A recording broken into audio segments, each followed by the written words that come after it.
Assalamualaikum warahmatullahi wabarakatuh. Perkenalkan, saya Siti Salva Zahratus Syifa dari Prodi PGMI semester 2. Di sini saya akan menjelaskan materi tentang aktualisasi akhlak dalam kehidupan modern.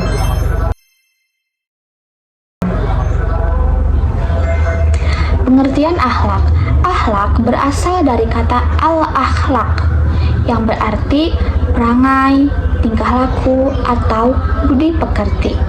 Akhlak merupakan cerminan kepribadian seorang muslim. Seorang muslim yang baik itu dilihat dari akhlaknya yang baik. Karena akhlak yang baik menjadi bukti kesempurnaan iman seseorang. Pengertian aktualisasi akhlak.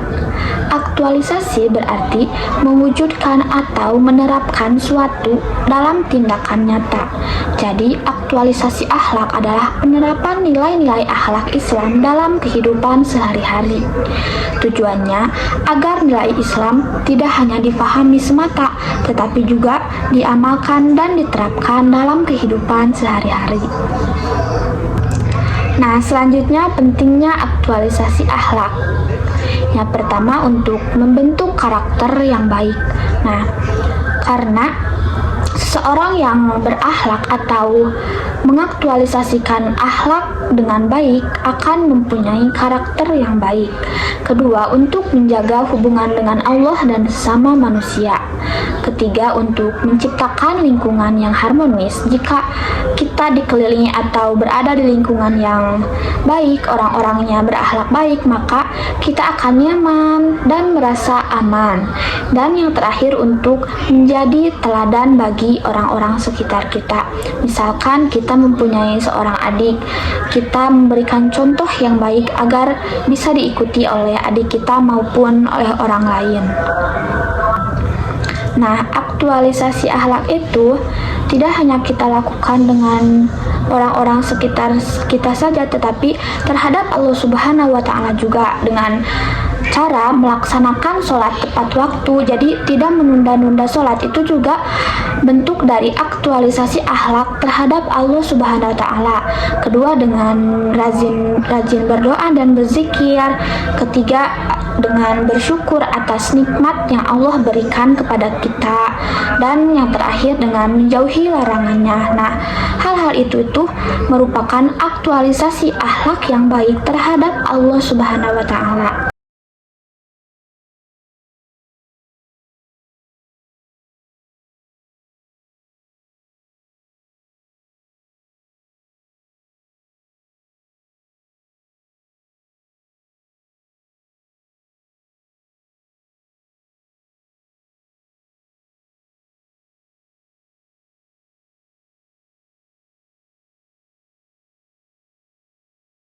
Selanjutnya yaitu aktualisasi akhlak terhadap diri sendiri.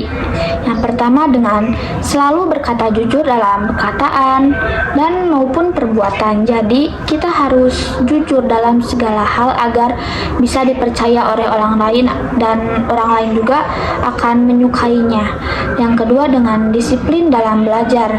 Nah, dalam menuntut ilmu kita itu harus sungguh-sungguh. Jadi kita harus disiplin dalam belajarnya agar misalnya kita agar bisa lulus tepat waktu, mendapatkan nilai yang baik, dan mendapatkan pemahaman yang baik juga. Yang ketiga, dengan menjaga kesehatan. Nah, kesehatan itu harus kita jaga dan kita sayangi, perhatikan, karena jika sakit yang akan susah itu diri kita sendiri. Dan yang terakhir, dengan menghindari pergaulan yang buruk. Nah, bukan maksud memilih pergaulan, tetapi kita harus dapat membedakan mana pergaulan yang dapat kita ikuti, mana pergaulan yang lebih baik kita jauhi. Selanjutnya yaitu aktualisasi akhlak terhadap orang tua. Yang pertama, dengan menghormati dan mentaati orang tua. Nah, kepada orang tua itu kita harus hormat, sayangi, dan kita rawat apabila tua nanti. Kita juga harus mentaati perintahnya. Contohnya, ibu kita menyuruh kita untuk mengepel rumah, membantunya mengerjakan pekerjaan yang lain. Nah, kita harus membantunya. Yang kedua dengan berbicara dengan sopan. Nah, bila berbicara dengan orang tua kita, kita harus sopan dan lemah lembut, menggunakan bahasa yang baik dan benar gitu. Jangan kita menggunakan bahasa kasar karena itu tuh tidak sopan. Yang ketiga dengan membantu pekerjaan rumah, ya seperti membantu ibu ayah yang sedang membutuhkan bantuan kita. Dan yang terakhir dengan mendoakan kedua orang tua. Apabila masih ada orang tuanya, doakan agar diberikan umur yang panjang, dimudahkan dalam segala urusannya, dan diberkahkan dalam mencari rezekinya untuk menghidupi keluarganya. Apabila telah tiada, kita bisa mendoakannya agar ditempatkan di sisi yang baik di sisi Allah Subhanahu wa Ta'ala. Nah, ada pula aktualisasi akhlak terhadap guru kita atau guru kita, mau guru di sekolah, guru ngaji, maupun saat kuliah. Yang pertama dengan menghormatinya. Nah, kita tuh harus menghormati guru karena beliaulah yang telah mengajarkan kita dari mulai membaca, menulis, dan seterusnya. Jadi, kita harus menghormatinya dengan baik. Yang kedua dengan mendengarkan saat guru menjelaskan. Misalkan saat sedang kuliah, ada seorang dosen yang sedang menjelaskan materi tentang etika berkeluarga. Nah, kita harus menjelaskannya. Kita harus mendengarkannya dengan baik. Jangan malah mengobrol atau kita tidak fokus. Nah, jangan itu karena itu tidak baik. Yang ketiga dengan mengamalkan ilmu yang telah mereka berikan. Nah, karena ilmu yang baik adalah ilmu yang bermanfaat bagi orang lain. Jangan malah kita simpan sendiri. Jadi, sebaiknya kita amalkan. Dan yang terakhir dengan menjaga nama baik guru. Menjaga nama baik guru, misalkan sekarang kita itu sebagai mahasiswa Uniga dan berada di fakultas apa yang spesifik itu.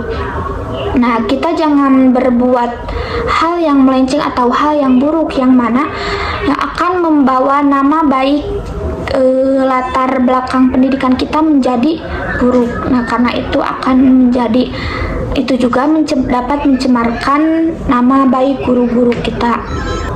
Nah, selanjutnya aktualisasi akhlak terhadap teman. Yang pertama dengan saling menghargai. Misalkan karena dalam pertemanan itu sangat berbeda-beda, jadi kita harus menghargai perbedaan yang ada itu. Yang kedua dengan tolong menolong.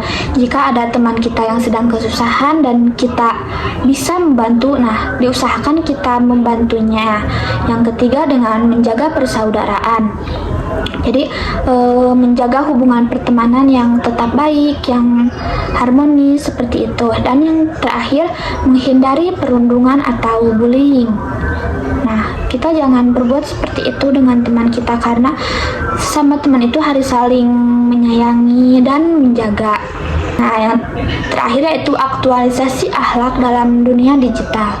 Nah, di era digital ini kita harus bijak menggunakan media sosial, tidak menyebarkan hoax. Jadi, kalau kita mendapatkan berita, kita jangan asal menyebarkannya, tapi kita harus mencari tahunya terlebih dahulu apakah berita itu benar, dapat dipercaya, dan akurat kebenarannya. Dan yang selanjutnya itu menjaga etika berkomentar. Nah, karena jejak digital itu susah hilang. Jadi, kita harus bijak atau berhati-hati jika berkomentar. Dan yang selanjutnya itu menggunakan teknologi untuk hal-hal yang bermanfaat. Hal-hal yang bermanfaat misalnya untuk menggunakan teknologi untuk membuat konten, mempromosikan kampus kita. Nah, seperti itu merupakan hal-hal yang bermanfaat karena kita menyebarkan informasi dan juga menyebarkan kampus kita agar banyak yang mendaftar.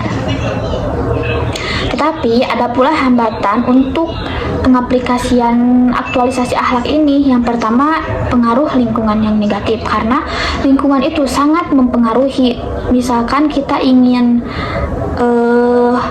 berubah kepada hal yang lebih baik, tetapi lingkungan kita itu lingkungan yang kurang mendukung, maksudnya kurang baik itu lingkungannya. Nah, itu tuh juga menjadi salah satu penghambat dalam pengaktualisasian akhlak ini.